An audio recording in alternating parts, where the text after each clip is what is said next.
Ci vorranno con ogni probabilità 60 giorni per capire le cause del decesso dei coniugi Simonato, ritrovati senza vita all'interno della loro abitazione in via Stadio a Fara Vicentino.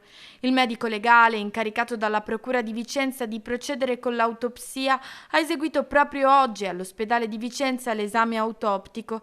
Nel frattempo, attraverso le maglie del segreto istruttorio, filtra che sono stati completati gli interrogatori di tutti i testimoni, a cominciare dai familiari più stretti della coppia, per circoscrivere il contesto nel quale è maturata quella che per ora appare una disgrazia. Gianna Cunico si trovava sull'uscio all'ingresso semisvestita, così come lo era anche Lanfranco Simonato, rinvenuto però in bagno. Entrambi i corpi erano in avanzato stato di decomposizione e si direbbe lì da almeno 10 giorni. Un'aria malinconica quella che si respira in paese, ci ha raccontato la sindaca. I cittadini sono ancora sconvolti, tutti si domandano come e perché.